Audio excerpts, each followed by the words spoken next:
नमस्कार, आप देख रहे हैं वाइबिन बिहार झारखंड। क्या बिहार की राजनीति में अब बेटी की एंट्री होने वाली है? क्या नीतीश कुमार के राज्यसभा जाने के पीछे कोई बहुत बड़ी डील छुपी है? पूर्णिया के बाहुबली सांसद पप्पू यादव ने एक ऐसा सवाल खड़ा कर दिया जिसने पटना से लेकर दिल्ली तक खलबली मचा दी है। पप्पू यादव ने पूछा है, जब जनता ने दुल्हा नीतीश कुमार को बनाया तो सेहरा किसी और के सिर पर कैसे सज सकता है? आखिर नीतीश कुमार को होली के शुभ अवसर पर ही विदा होने की इतनी जल्दी क्या थी? और सबसे बड़ी बात, पप्पू यादव ने जेडीयू को बचाने के लिए जिस निशांत कुमार का नाम लिया, क्या वो वाकई बिहार के अगले मुख्यमंत्री होंगे? पप्पू यादव ने सलाह दी है, अगर जेडीयू को सुरक्षित रखना है तो नीतीश कुमार के नाम को बचाना है तो उनके बेटे निशांत कुमार को बिहार की कमान सौंप देनी चाहिए। तो वही पप्पू यादव ने एक और जिक्र किया कि निशांत से अच्छा चेहरा जेडीयू के लिए और कोई नहीं हो सकता। उन्होंने तर्क दिया कि बिहार की जनता ने एनडीए को नीतीश कुमार के चेहरे पर वोट दिया था। अगर बीजेपी अब अपना मुख्यमंत्री बनाती है तो ये जनता के साथ वादा खिलाफी होगी। पप्पू यादव के मुताबिक अगर निशांत कुमार मुख्यमंत्री बनते हैं तो नीतीश कुमार का चेहरा भी बचेगा और बीजेपी पर भी धोखा देने का टैग नहीं लगेगा। इस वीडियो में पप्पू यादव ने उन कड़े सवालों का विश्लेषण किया जो हैरान करने वाला था। तो पप्पू यादव ने लाइव आकर क्या क्या कहा, पूरा सुनिए। नमस्कार, प्रणाम, अस्सलाम वालेकुम। रामनवमी की ढेर सारी शुभकामनाएं। 26 तारीख को रामनवमी है और रमजान। रामनवमी और रामजान, ये दोनों शब्द, एक तरफ रामजान एक तरफ रामनवमी, ये दोनों हमारी ताकत और संस्कृति है, हमारी वसुधैव कुटुंबकम की ताकत है। और मुझे लगता है क्योंकि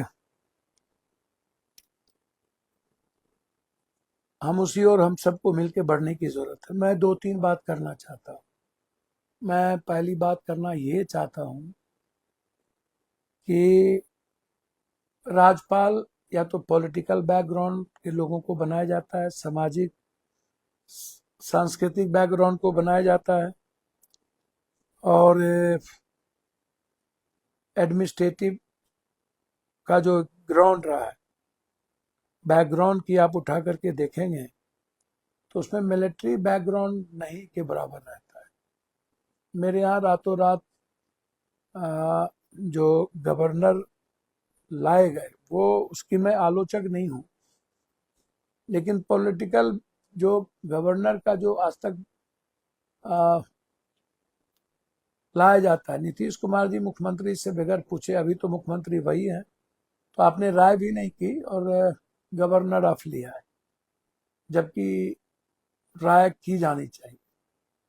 मिलिट्री बैकग्राउंड के गवर्नर लाने के पीछे कारण क्या है, मैं पहले यहीं से शुरुआत करता हूँ। मैं शुरुआत इसलिए आपसे मैं करना इस बात को लेकर के चाहता हूँ कि आप इसको समझिए, बिहार को फिर से बांटने की कोशिश हो रही है। अमित भाई गए थे सीमांचल, 3 दिन रहे। अमित भाई देश के गृह मंत्री हैं, हम उनका सम्मान करते हैं, लेकिन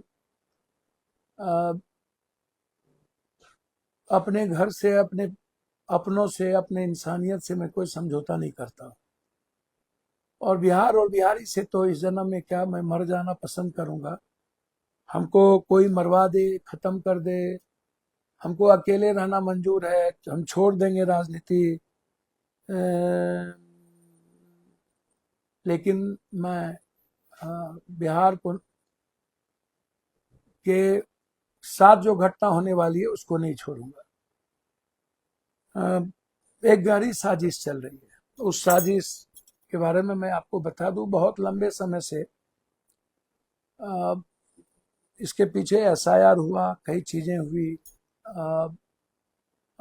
जब ये जहां जहां चुनाव नहीं जीतते हैं तो वहां पर किस तरीके से किया जाए उसको भी देखिए आप उठा करके, तो आपको समझ आएगा। अभी जो यूजीसी की साजिश है, ये इसको आप हल्के में मत लीजिए। यूजीसी की भी साजिश में ये सरकार है, समाज को बांटने में भी ये सरकार है, गाल बैकवर्ड फॉरवर्ड करना, ये बहुत गंभीर साजिश। अभी और कुछ आने वाला है जो मैं आपको बताऊंगा। जो आरक्षण का जो रोस्टर आने वाला है, जिसमें ओबीसी में यादवों को, कुर्मी को, और क्यों वो रुका हुआ है जबकि 2 साल पहले ही वो चला गया है। उसके बाद इसमें माइनॉरिटीज की भी कुछ जो अत्यंत पिछड़ा जाति में मुसलमान है, पसमंदा है, वो 6% उसको आरक्षण उस आधार पर मिल जाएगा। तो आज 1% है, कल 6% आ जाएगा, ये भी इनके लिए तकलीफ दे है। यादव, कुर्मी, कुशवाहा का जो आरक्षण है वो कम होगा। यादवों को 8% से ज्यादा आरक्षण देने की आप उठा करके देखिएगा तो पता चल जाएगा। कुर्मी की भी स्थिति वही होगी, कुशवाहा की भी स्थिति। ये बहुत लंबी कई साजिश है। लेकिन अभी मैं आपको बता दूं कि ये जो यूनियन टेरिटरी का जो मामला है, बिल्कुल एक लगातार बड़े दिनों से ये एक साजिश चल रही है। उसमें रायपुर है, उसमें अति रायपुर कह रहा हूँ, मालदा है, उसमें मुर्शिदाबाद है, उसमें अ, अ, बगल के लगभग बंगाल के 10 जिले लगभग जो मैं समझता हूँ, जो वो परिस्थितियां अभी मैं आपको दिखा देना चाहता हूँ। उस परिस्थितियों में मुझको लगता है कि कितने लोग, कितने जिले उसमें, पूर्णिया, कटिहार, किशनगंज, ये जो सीमांचल है, पहले ही बिहार को इन लोगों ने, बंगाल को अलग किया, छत्तीसगढ़ को अलग किया, उड़ीसा को अलग किया, झारखंड को अलग किया। अब बिहार के जनता और यूथ बिहार को नहीं बंटने देगी, चाहे उसके लिए इसका परिणाम जितना भयावह हो जाए। पप्पू यादव को जान देना पड़े, हम जान देने को तैयार हैं।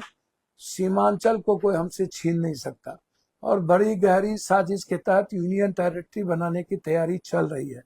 मैं फिर आपको सीमांचल के लोगों को बता देना चाहता हूँ, बगल में उच्च दिनाजपुर है, रायपुर, मतलब कई सारे जिले हैं जो आपको समझ में आ जाएगा कि क्या परिस्थितियां बनने जा रही है।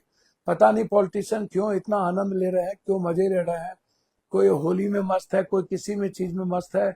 मैं बहुत ज्यादा डिस्टर्ब हूँ। सीमांचल के यूनियन टेरिटरी के मामले को लेकर मेरी फ्रीडम और आजादी को जिस तरीके से छीनने की कोशिश राजनीतिक दृष्टिकोण से, जहां पर अमित भाई को, बीजेपी को वोट नहीं मिल रही है, उसको एक जोर करके पूरा का पूरा मोनोपोली अपने तरीके से वहां करना, अपने हाथ में पावर को रखना, यूनियन टेरिटरी कर करके अपने हाथ को तुम पावर में करो। और एक जैसे दिल्ली है, दिल्ली की सरकार की तरह भी इनकी साजिश है कि इस तरह का बना दो जहां केंद्र का हस्तक्षेप रहे और सिर्फ सरकार नाम की चीज हो, या यूनियन टेरिटरी। ये दो तरह की बातें चल रही है जो लगभग दिल्ली में इसकी स्क्रिप्ट लिखी जा चुकी है। मैं आपको बहुत क्लियर बता दूं, और जिसमें आपको एक बात बता देना चाहता हूँ, 14 या 13 अप्रैल या 15 अप्रैल तक ही मात्र ड्यूरेशन है बंगाल का जो चुनाव है। ये जो मुख्यमंत्री काल है, उसके बाद राष्ट्रपति शासन लग सकता है, क्योंकि जब अभी तक मार्च हो गए और मार्च में अभी तक ये आचार संहिता नहीं लगाया है, न ही चुनाव को इन्होंने डिक्लेयर किया है कि चुनाव कब होगा। तो ये कारण क्या है आप समझिए। मैं कई बार इस बात को कह रहा हूं, क्यों मैं इस बात को कहने जा रहा हूं, इसको समझने का प्रयास कीजिए। मुझको लगता है कि निश्चित रूप से इसको समझने की जरूरत है। बहुत गहरी साजिश है, मैं ये नहीं होने दूंगा। मैं लगातार, मुझे नींद नहीं आ रहा है, मैं समझ नहीं पा रहा हूँ कि सीमांचल के लोग कब लड़ेंगे, कब जंगेंगे, कब अपनी बात, अपनी सीमांचल के यूथ कोसी के और सीमांचल के लोग कब अपनी राजनीतिक अस्तित्व और अपनी सामाजिक विरासत के लिए जगेंगे। सिर्फ इसीलिए हम बलि का भेंट चढ़ जाएं कि बीजेपी को वोट नहीं मिलती है। मुर्शिदाबाद में, मालदा में, उत्तरी दिनाजपुर में, 12 ऐसे जगह पर जहां मिला करके ये यूनियन टेरिटरी बना दे और हमको अलग थलग बिहार से कर दिया जाए, बिहार की का जो इतिहास है उससे हमको अलग किया जाए। तो एक तो ये गंभीर मुद्दा है, इस पर हम सबको बात उठानी चाहिए। सदन में हम इस मुद्दों को लेकर के गंभीर हैं, हम इस मुद्दों को लेकर के उठाएंगे और ये मैं नहीं चलने दूंगा। उसके कारण मैंने बताया कि अभी तक चुनाव आयोग ने बंगाल में रवि को तमिलनाडु से भेजा है और यहाँ लेफ्टिनेंट को भेजा है। तो ये लेफ्टिनेंट को भेजने के पीछे यूनियन टेरिटरी का एक बड़ा इतिहास माना जा रहा है। दूसरी तरफ नीतीश कुमार जी को मुख्यमंत्री से अपदस्थ करना और बीजेपी की सरकार लाना, और दूसरी तरफ राष्ट्रपति शासन के तहत बंगाल का चुनाव हो, यह जो एक साजिश है, यह बहुत गंभीर साजिश है। इसको आप समझने का प्रयास कीजिए। पता नहीं हमारे नेता लोग क्यों मौन है, क्यों चुप है, इसको हमको समझ में नहीं आती।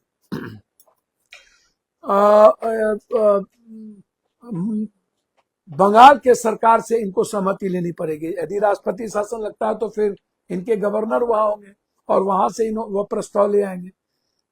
तो कई तरह की चीजें चल रही थी, तो मुझको लगा कि आपसे मुझको शेयर करना चाहिए और बिहार की जनता को बताना चाहिए कि ये इत्तेफाक संजोग नहीं है। ये सब कुछ 3 महीने से स्क्रिप्ट लिखे जा रहे हैं कि कब क्या होगा। होली के दिन आप जिस तरीके से खत्म कर दिए, आप क्यों भाई, जनता ने दुल्हा बनाया नीतीश बाबू को, और जनता दल यूनाइटेड के वर्कर और वहां के एमएलए नीतीश कुमार के प्रति प्रतिबद्धता, और बीजेपी यदि लग रहा था तो 3 महीना पहले क्यों आपने बना दिया नीतीश जी को, और 3 महीना के बाद यदि नीतीश जी ज्यादा अस्वस्थ है तो फिर राज्यसभा की क्या मतलब है। अब अच्छा, यदि राज्यसभा लाना चाहते हैं तो जनता दल यू को बनाने दीजिए आप, वो किनको सरकार बनाएंगे।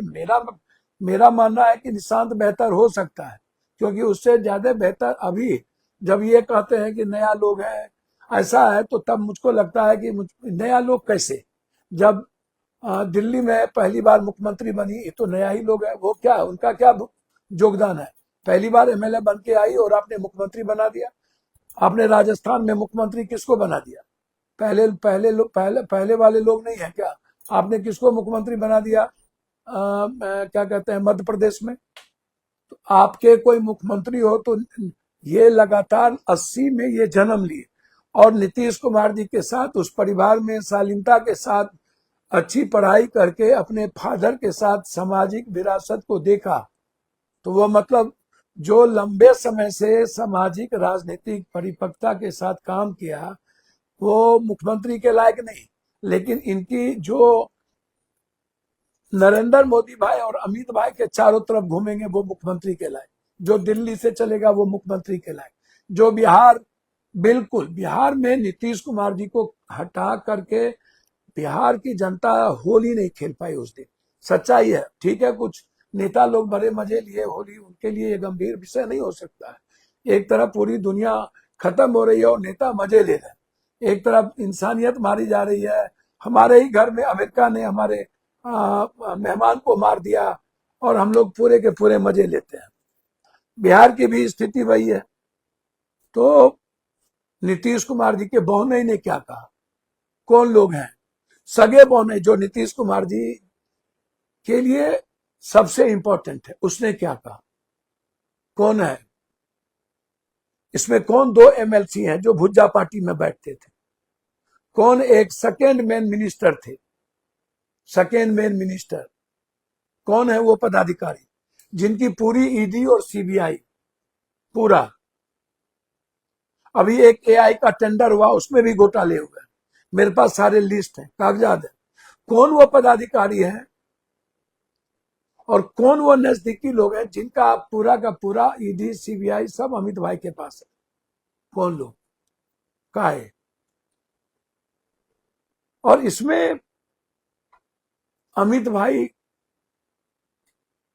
लगातार 3 दिन सीमांचल में रहना, क्या है ये, आप इतने हल्के में ले रहे हैं अमित भाई को।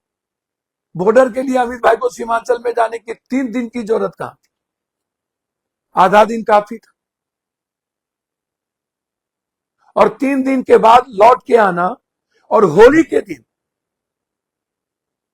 राज्यसभा का एमपी कभी हो जाते, होली के दिन क्यों। और जो लोग 2-3 वहां एमएलसी, एक मिनिस्टर, 3 पदाधिकारी और एक दिल्ली के नेता, एक, मैं 2 नहीं बोल रहा हूं, फिर मैं आपको कह रहा हूं, एक दिल्ली के नेता, ये स्क्रिप्ट कब लिखा गया, एक दिल्ली के नेता और 5 नेता, 4 नेता बिहार के और 4 पदाधिकारी, पहले ही नीतीश कुमार जी के साथ जो उनके पदाधिकारी थे उनको अलग कर दिया गया था, उनके लोग थे उनको अलग कर दिया गया था। नीतीश कुमार जी ने वो ट्वीट नहीं किया है। नीतीश जी जैसे स्टॉलवर्ड आदमी लिखेंगे कि मुझको बड़े हाउस में जाना है, आपको लगता है? नीतीश जी अपनों से आहत होकर के उन्हें लगा कि जिनको मैंने सब कुछ दे दिया वही मेरे नहीं रहे, क्योंकि उनको कोई लोभ लालच तो कुर्सी की थी नहीं। नाम बोलना जरूरी है। 2 MLC, 2 से 3, एक मिनिस्टर जिनको नीतीश जी सबसे ज्यादा भरोसा किए, और एक यहां के नेता, 4 पदाधिकारी, सबकी कुंडली आ गई है मेरे पास, समय पर बोलूंगा। और हम डरते नहीं हैं। फिर मैं कह रहा हूं, मैं नीतीश कुमार जी से आग्रह करूंगा हाथ जोड़कर, आप राज्यसभा आना चाहते हैं, आप आ जाइए। जनता ने बीजेपी को मैंडेट नहीं दिया है, आप दुल्हा आपको बनाया, आप जनता दल को दुल्हा बनाइए। आपको लगता हो कि निशांत उस काबिल नहीं है, किसी जनता दल को आप अपने लोगों को बनाइए। मेरी समझ है निशांत के अलावा कोई और नहीं अच्छा है, और ये कोई परिवारवाद की बात नहीं है। पूरा का पूरा बंबई परिवार से भरा हुआ है, शिंदे सब, पूरा अमित भाई से लेकर के पूरा ठाकरे, पूरा का पूरा सिंधिया, मिलिंद देवरा, जितेंद्र जी, पूरा पूरा पूरा परिवार भरा हुआ है। ये बेकार की बात है। अजीत सिंह जी के लड़के, सब लोग मंत्रिमंडल में, पूरा बंबई परिवारवाद से भरा हुआ है। नारायण राणे से लेकर के, मुंडे से लेकर के सब, बेकार की बात है। मैं नीतीश जी से आग्रह करूंगा कि आप, यदि बीजेपी बैठना चाहती, बीजेपी को वैसे भी नहीं लेना चाहिए, अन्यथा ईबीसी, एसटी, एससी, ओबीसी आपको कभी माफ नहीं करेगा। आप जनता दल यू को छोड़ दीजिए, आप पिछले दरवाजे से मत जाइए, और आप बीजेपी की कुर्सी पर बैठ के लेफ्टिनेंट बदल के सीमांचल कोसी को यदि आप बिहार की इतिहास से मिटाना चाहते हैं तो हम मरना पसंद करेंगे, 1000 गोली खाना पसंद करेंगे। सीमांचल को यूनियन टेरिटरी में नहीं जाने देंगे। ये जंग मेरी आज से शुरुआत होगी, हर कीमत पर मरना पसंद करेंगे, लेकिन सीमांचल को नहीं जाने देंगे। मैं हाथ जोड़ता हूं अमित भाई, ये साजिश मत करिए, ये नहीं होगा। और मैं समझ रहा हूं कि 3 महीने से स्क्रिप्ट लिख रहे हैं, जिनका सब कुछ आपके पास है, और आज जनता दल यू के वर्कर ही नहीं, पूरे बिहार के ईबीसी, ओबीसी, एसटी, एससी सब हाथ है कि क्या होगा बिहार का, क्या बिहार बचेगा कि नहीं, बिहार की जनता का क्या होगा। बिहार एक सरल और विनम्र इंसान को देखना चाहते हैं, एग्रेशन वाले नहीं, बदले की भावना वाले नहीं। और बीजेपी की सरकार तो देखी जा रही है, बगल में असम, वहां के मुख्यमंत्री क्या कर रहे हैं, गाली गलौज, लूट खसोट। यूपी के मुख्यमंत्री क्या कर रहे हैं, क्या अब वही बिहार में करिएगा? नीतीश जी बचा लीजिए प्लीज, आप राज्यसभा जाइए, लेकिन जनता दल यू के मुख्यमंत्री को बनाइए। और जो लोग आपके साथ साजिश किए वो जनता बदला ले लेगी। हम आपके साथ खड़े हैं, अकेला है मंजूर, लेकिन हम आज के डेट में नीतीश जी और जनता दल वर्कर और बिहार की जनता के साथ खड़े हैं। तीसरी चीज, मुझे सुकून मिला है। जो लड़ाई हम लड़ रहे थे, नीट्स की बच्ची जो पोस्को एक्ट के तहत केस नहीं हुआ था, जिस लड़ाई को हम लड़ रहे थे, कल पोस्को के तहत सीबीआई ने केस दर्ज किया है, कोर्ट को दे दिया और न्यायालय ने हमारी उस बहन को, उनकी मां को और कई बच्ची को गवाह देने के लिए बुलाया है। हमारी जीत है ये। हम फांसी पर चढ़ा के दम लेंगे। जो लोग इसमें हैं, उसमें एक नहीं कई रैकेट है। मैं बहुत, एक लखीसराय की लड़की है जो नाम अभी नहीं बोलूंगा, जो कॉलेज यूनिवर्सिटी के सामने एक लॉज में रहती है। वो जबरदस्ती एक लाइब्रेरी में अपना एडमिशन ली हुई है। वो हॉस्टल की बच्ची के साथ इमोशनल ब्लैकमेलिंग करती है और वो नेताओं को, पदाधिकारी को लड़की पहुंचाती है। उसके नंबर, उनके प्रूफ्ड भी है, नाम अभी नहीं लूंगा। पटना यूनिवर्सिटी के सामने लखीसराय की एक लड़की जो पढ़ती है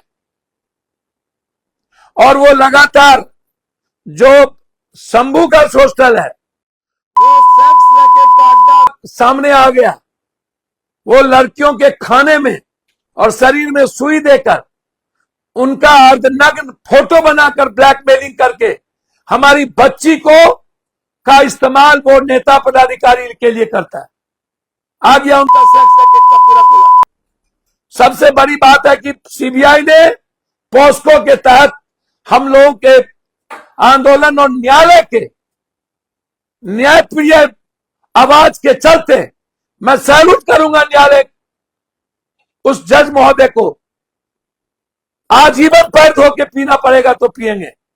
और उस लॉयर को जो लगातार लड़ाई लड़ रहे, और उस मां को, और जो गवाही देने जाएंगे, मैं उसको सैल्यूट करूंगा। जाके गवाही दीजिए और अपनी बेटी की सुरक्षा के लिए गवाही दीजिए। हाथ जोड़ता हूं। फिर मैं कह रहा हूं कि मेरे पास कई प्रूफ्ड है। जो खुलेआम पटना में सेक्स रैकेट का धंधा चल रहा है और लगातार वो प्रूफ्ड आ रहे हैं। इसलिए हम लोग को ये लड़ाई न्यायालय से मिलेगी, हमें जीतना चाहिए। अंत में सिर्फ इतना कहूंगा, फिर हमें माफ नहीं करना चाहिए उन लोगों को, उन पदाधिकारी को जो नीतीश कुमार जी के भावनाओं के साथ खिलवाड़ किया है, आहत किया है। और नीतीश कुमार जी उस सेंटीमेंट के कारण, अपनों की गद्दारी के कारण वो बेचारे कुर्सी छोड़े। वो ट्वीट नीतीश जी का नहीं है।